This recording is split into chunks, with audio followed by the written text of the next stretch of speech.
নমস্কার বন্ধুরা, কেমন আছো তোমরা সবাই? আশা করি সবাই খুব ভালো আছো এবং সুস্থ আছো। আমিও খুব ভালো আছি। যে যেখান থেকে আমার ভিডিওটা দেখছো, বড়দেরকে প্রণাম আর ছোটদেরকে অনেক ভালোবাসা জানিয়ে আমি আমার আজকের ভিডিও শুরু করলাম। আমার এই ছোট্ট পরিবার থেকে আমার সব মুসলমান ভাই বোন এবং বন্ধু যারা আছো তাদেরকে আবারও একবার ঈদ মোবারকের শুভেচ্ছা। সবাই খুব আনন্দ করো, খুব মজা করো। আজ সকাল থেকে আর ভিডিওটা শুরু করতে পারিনি, কারণ সকাল থেকে আজকে প্রচন্ড তাড়াহুড়োর মধ্যে ছিলাম। আর এখন বাজে প্রায় 10:30, আর 10:30 থেকে আমি আমার ভিডিওটা শুরু করছি। তাও আমার মনেই ছিল না ভিডিওটা শুরু করার কথা। কাজে কাজে এতটাই ব্যস্ত হয়ে পড়েছি যে আমার ভিডিওটা যে আমাকে শুরু করতে হবে, ভিডিওটা করতে হবে সেটা ভুলে গেছি। তো মেয়েই আমাকে মনে করিয়ে দিল, মাম্মা ভিডিও করবে না? আর তখন থেকে আমি আবার ভিডিওটা শুরু করলাম। আর আমিও শুরু করিনি, আমার মেয়েই ফার্স্ট শুরু করেছে। এই যে ম্যাগিটা বানাচ্ছে, তো ওই সেটা প্রথম শুরু করলো ভিডিওটা করা, তারপর থেকে আমি শুরু করলাম। তো যাই হোক, সকালবেলায় মেয়ের আবদার, জলখাবারে ইপি খাবে, অন্য কিছু আর খাবে না, তাই ওকে একটু ইপি বানিয়ে দিলাম। তো সেটাও আবার ডিম দিয়ে। তো ডিম দিয়ে ওকে ইপিটা বানিয়ে দিলাম। তো আমি প্রথমে মানে শুরু করেছিলাম, তো লাস্টের দিকে ও আবার বললো যে মাম্মা আমি করে নিচ্ছি শেষের দিকে। তো দেখো আমার পুচকেটা এখানে ওর বাবা খাচ্ছে, ওর বাবার কাছে এসে দাঁড়িয়েছে। আর যেই ইপ্পিটা দেখেছে দি ভাইয়ের, অমনি ও চলে আসছে, ও ইপ্পিটা খাবে, ওর খাবারটা খাবে না। আর দেখো এরপর চলে এসেছে একদম রান্না বান্নায়, আর অন্য কিছু আমি ভিডিও আজকে শুট করতে পারিনি। তো আজকে সকালটা এত ব্যস্ততার মধ্যে কেন শুরু হলো, আর কেনই বা এত তাড়াহুড়ো করছি বা ভিডিও করতে পারিনি, তো সেটা তোমাদেরকে পরে বলছি। আর এই দেখো আজকে রান্না করব বান মাছ। তো বান মাছ আমার মনে হয় সবাই মোটামুটি চেনো, বা অনেকে চিনতেও না চিনতেও পারো। আর এই মাছটা আমি আজকে কাঁচাই রান্না করছি। বান মাছটা কাঁচাও রান্না করা যায়, আবার ভেজেও রান্না করা যায়। এটা ভীষণ ভালো লাগে খেতে। একদম পেঁয়াজ রসুন দিয়ে মাংসর মতো আর কি রান্না করা হয়, তো খেতে ভীষণ টেস্টি হয়। আর এই মাছ খাওয়াও নাকি ভীষণ উপকার। আর এই যে আমার পুচকিটার জন্য একটা জিওল মাছ ছিল, তো সেই মাছটাই ওকে করে দেবো। তো বান মাছটা আমি সমস্ত মশলা দিয়ে কষিয়ে নিয়েছি আর কি, মানে মাংস যেভাবে রান্না করা হয় সেভাবে সমস্ত মশলা দিয়ে কষিয়ে নিয়েছি। তারপরে জল দিয়ে একটু সেদ্ধ করে নেব, তাহলেই হয়ে যাবে বান মাছটা। আর এই যে, তো কাজের ফাঁকে আবার এই পুচকেটাকে একটু লেবুর রস খাইয়ে দিচ্ছি। তো আমার কাছে সেই লেবুর যে রস করা মেশিনটা হয় সেটা নেই, আর তাই আমি হাত দিয়ে চিপে নিচ্ছি। আর এই রসটা এত ভালো, মানে লেবুটা ভীষণ ভালো, হাত দিয়ে চিপে সুন্দর রসটা বেরিয়ে যাচ্ছে। তো এটাই ওকে খাইয়ে দেবো। আর এরপর দেখো মেয়েকে আমি বললাম 2 বোতল জল এনে দিতে, মানে আমাদের অ্যাকোয়াগার্ডের জল এনে দিতে। আর তাই মেয়ে আবার 2 বোতল জল এনে দিল। আর এরপর আমি দেখো এঁচোড়টা দিয়েছিলাম কুকারে। তো এঁচোড়টা আমি কুকারেই রান্না করি, ভালো করে কষিয়ে নিয়ে, মানে কড়াইতে সমস্ত মশলা দিয়ে কষিয়ে নিই, তারপর কুকারে দিয়ে দিই। আর কুকারে বেশ কয়েকটা সিটি দিয়ে নিই, তাহলে বেশ সুন্দর সেদ্ধ হয়ে যায়, বেশ ভালো হয় এঁচোড়টা। আর চিংড়ি মাছগুলো পরে মিশিয়ে দিয়েছি, মানে কুকার থেকে নামানোর পর, থালাতে রাখার পর তখন চিংড়ি মাছটা দিয়েছি। আর এই দেখো এরপর নিয়ে বসেছি পুচকেটাকে খাওয়াতে। তো এটা হচ্ছে সব থেকে বড় একটা কাজ। তো কিরকম দুষ্টুমি করছে দেখো, ও তো কোনো রকম মানে কোনোভাবেই একভাবে বসে খায় না। তো ওকে হয় ঘুরিয়ে ঘুরিয়ে খাওয়াতে হয়, না হলে ওর এই পেছনে পেছনে দৌড়িয়ে খাওয়াতে হয়। তো যাই হোক একটুখানা বসিয়েছি, দেখি কতক্ষণ বসে খায়, তারপর আবার কোলে নিয়ে যেতে হবে। তো কোনো রকমে ভুলিয়ে ভালিয়ে তাড়াতাড়ি খাওয়ানোর চেষ্টা করছি।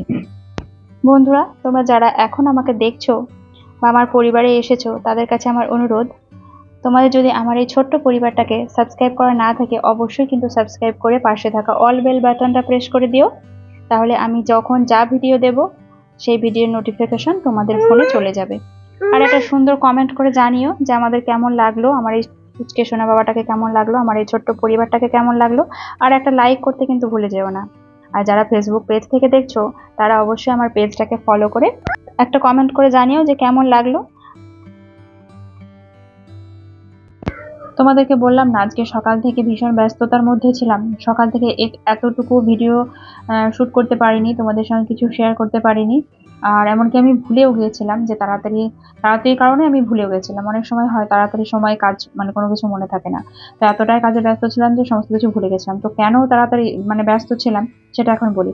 আমরা হঠাৎ করেই ভ্রমণে বেরোবো। ভ্রমণ বলতে আমি, আমার মেয়ে আর আমার ছেলে, আমরা যাব মাসির বাড়ি বেড়াতে। তাই সকাল থেকে তাড়াতাড়ি করে কাজকর্ম সেরে ব্যাগপত্র গুছিয়ে বেরিয়ে পড়ছি। তো মানে কোনো প্ল্যানই ছিল না, হঠাৎ করেই ঠিক হয়েছে।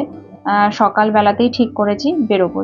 আসলে মেয়ের পরীক্ষা হয়ে গেছে, আর ও কদিন থেকে ছুটি চাইছিল। আর ছুটি কাটানো মানেই হয় দাদুর বাড়ি যাওয়া, আর নয়তো এই ঠাম্মির বাড়ি, মানে মাসি ঠাম্মির বাড়ি যাওয়া। আর আমি যাব সেটার কোনো ঠিক ছিল না। আর আমার আসাটাও হঠাৎ করেই প্ল্যান হয়েছে, কারণ মেয়ে বারবার বলছে মাম্মা চলো মাম্মা চলো, আর ওদিকে মাসিও বারবার বলছিল যে তুমি এসো। আর তাই হঠাৎ করে আমার যাওয়াটাও ঠিক হলো। যদিও ওর যাওয়াটাও হঠাৎ করে ঠিক হয়েছে, কারণ কবে যাবে যাবে বলছিল, কিন্তু কবে যাবে কখন যাবে সেসব কিছুই ঠিক ছিল না। তাই হঠাৎ করেই আর কি যাওয়াটা ঠিক হলো। আর দাদুর বাড়ি যাওয়া বলতে, দাদুর বাড়িতে আমি একদম যাব ষষ্ঠী পুজোতে, কারণ এবার তো মা ষষ্ঠী দেবে, মানে আমার পুচকিটার জন্য ষষ্ঠী মানত করেছিল মা ষষ্ঠীর কাছে মা, তো সেটা এবার দেবে মা ষষ্ঠীর কাছে, তো তখন একদম ষষ্ঠীতে যাব, তো সেটাই ঠিক হয়ে আছে। তাই এখন আর ওখানে যাব না, মানে দাদুর বাড়ি এখন আর নিয়ে যাব না।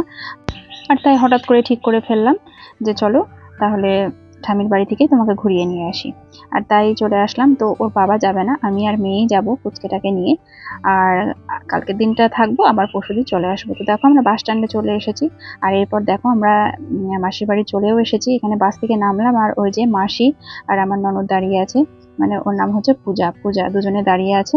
আর আমরা বাস থেকে নেমেও ওদেরকে পেয়ে গেছি। এবার যাব, তো এবার টোটোতে করে যেতে হবে। আর আমি ওখান থেকে বাসে চেপেছিলাম তখন 4:40, মানে 4:45টার বাসে চেপেছি, আর এখন বাজে 6:30টার মতো। আর এই বাস স্ট্যান্ডে নেমে এখানে একটু দোকানে একটু টুকটাক কেনাকাটা করছিল পূজা, কি যাই হোক।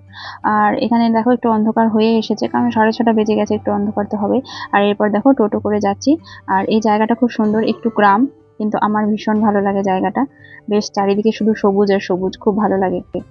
আর মাসির বাড়িটা, সেটা তো আরো একটা ইন্টারেস্টিং বাড়ি, যেটা তোমাদেরকে পরের ব্লগে আমি দেখাবো বা বলবো। তবে হ্যাঁ, এটা বলে রাখি, মাসিদের বাড়িটা একটা ঐতিহাসিক বাড়ি। তো অবশ্যই তোমাদেরকে পরের ব্লগে দেখাবো। তো আমার পুচকেটা দেখো খুব খুশি, ও ভুটিটিতে চেপেছে। ওকে যদি জিজ্ঞাসা করা হয় তুমি কিসে চেপেছো, বলবে ভুটিটি। আর বাইরে বেরোলেই সেটা তাই বলবে। আর দেখো চলেও এসেছি। আর বললাম না, এদিকে চারিদিকে শুধু সবুজ আর সবুজ, খুব ভালো লাগে। আর আমার মেয়েও তার এই পিপির বাড়ি আসতে ভীষণ ভালোবাসে, আর এই পিপি তার খুব পছন্দের, মানে খুব প্রিয় একজন মানুষ, কাছের একজন মানুষ। তার যত আবদার, যত খুনসুটি তার এই পিপির সঙ্গে। তো চলো এবার আমরা ভেতরে যাচ্ছি। আর এই মাসিদের বাড়ি অনেকগুলো পোষ্য আছে, দুটো আছে, ম্যাও পুষে আছে, অনেক আছে। আর আর তাদের জন্য তো আলাদা রকম যত্ন, রান্না বান্না খাওয়া দাওয়া, সে আলাদা রকম যত্ন হয় তাদের বাড়িতে। তো আমরা চলে এসেছি ভেতরে, দেখো এখনো একটু আলো আছে। আর এরপর আমার পুচকেটাকে খাওয়ানোর পালা। সেই দুপুরে খাইয়ে নিয়ে এসেছি, তারপরে তো আর খাওয়াইনি। আর এটা হচ্ছে আমার মাসি শাশুড়ি।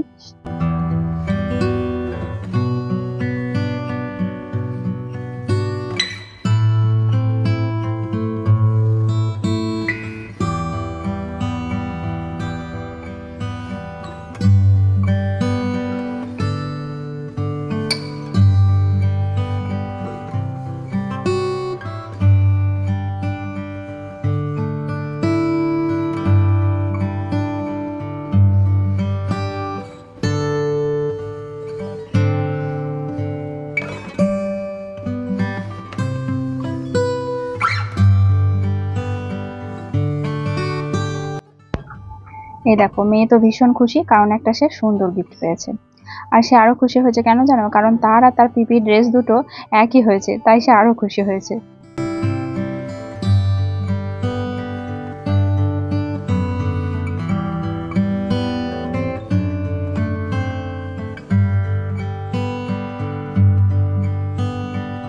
আর এই যে আমার পুচকেটাও কিন্তু বাদ যায়নি, সেও একটা সুন্দর গিফট পেয়েছে।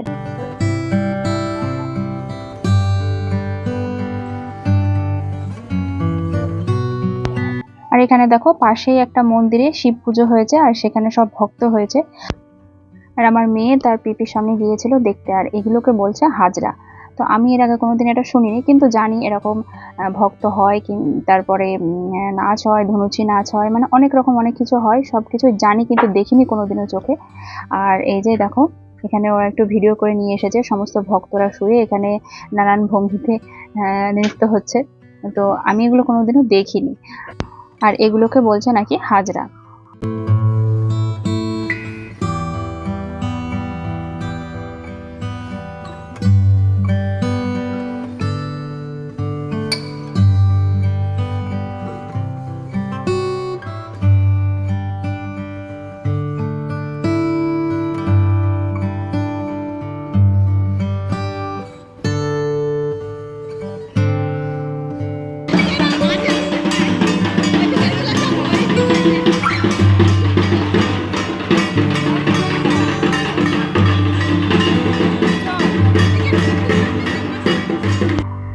এখন বাজে প্রায় 8টা মতো, আর এখানে চলছে ভাত রান্না। তো মাসিদের বাড়িতে কাঠের ব্যবস্থা আছে, মানে কাঠের উনানেও রান্না হয় আর গ্যাসেও হয়। গ্যাস তো এখন সবার বাড়িতেই আছে, আর কাঠের উনানে শুধু ভাতটা রান্না হয়। তো দেখো, কাঠের উনানে রান্না খেতে কিন্তু একটা আলাদা রকম টেস্ট হয়। আর এই যে এখানে পূজা ভাত করছে, মানে ভাতটা রান্না হচ্ছে, আর আমার পুচকেটা দেখো কি খুশি। বন্ধুরা, আবারও একবার তোমাদের কাছে অনুরোধ, যারা আমার পরিবারে এসেছো, এখন আমাকে দেখছো, তারা প্লিজ আমার এই ছোট্ট পরিবারে এসে আমার এই চ্যানেলটি সাবস্ক্রাইব করে পাশে থাকা অল বেল বাটনটা প্রেস করে দিও। তাহলে আমি যে যখন ভিডিও দেব তোমরা তার নোটিফিকেশন পেয়ে যাবে। আর একটা কমেন্ট করে জানাও যে কেমন লাগছে তোমাদের আমার এই ছোট্ট পরিবারটাকে, আর একটা লাইক দিতে কিন্তু ভুলো না। যারা ফেসবুক পেজ থেকে দেখছো তারা অবশ্যই আমার এই পেজটাকে ফলো করে একটা কমেন্ট করো, আর এই ভিডিওটাকে তোমাদের বন্ধুদের সঙ্গে শেয়ার করে দিও। এবার রাত্রে খাওয়া দাওয়ার পর্ব, আর দেখো পূজা ভাত বেড়ে দিচ্ছে, আর আমার মেয়েটা আবার এদিকে ভাত বাড়তে বাড়তেই তুলে খেতে শুরু করেছে। আর কেন বলো তো, কারণ ঢ্যাঁড়স ভাজা আছে, আর ঢ্যাঁড়স ভাজাটা তার ভীষণ প্রিয়। আর এখানে আছে উচ্ছে ভাজা, ঢ্যাঁড়স ভাজা, পটল ভাজা আর শাক। আর এখানে আছে পনিরের তরকারি, আর তার সঙ্গে আছে ডাল। তো চলো, রাত্রের ডিনারটা বেশ ভালোই হবে মনে হচ্ছে। নিজের হাতে সবসময় ভাত বেড়ে খেয়ে এমন একটা অরুচি হয়ে যায়। কেউ যদি ভাত বেড়ে এরকম করে সুন্দর করে যত্ন করে খেতে দেয় না, তাহলে তার স্বাদ মনে হয় আরো 10 গুণ বেড়ে যায়। তো আমি যখন এই মাসির বাড়ি আসি তখন এরকমটা হয়, আর যখন যাই বাবার বাড়িতে তখন মা যত্ন করে সুন্দর করে খেতে দেয়, আর এখানে মাসির বাড়ি এসে মাসিরা এখানে সুন্দর করে যত্ন করে খেতে দেয়। তো আমাদের খাওয়া দাওয়া সব কমপ্লিট, এবার শোবার পালা। তো মাসিদের এই ঘরগুলো ভীষণ ঠান্ডা, কিন্তু ভীষণ ঠান্ডা বলতে গেলেও মানে বাইরে যে পরিমাণে গরম থাকে তার থেকে ঠান্ডা হয় এই ঘরগুলো, কারণ এগুলো হচ্ছে তিরবর্গার ঘর, আর অনেক দিন আগেকার ঘর এগুলো। আর তাই ফ্যানটা দেওয়াতে একটু ঠান্ডা ঠান্ডা লাগছে, আবার ফ্যান না দিলেও গরম লাগছে।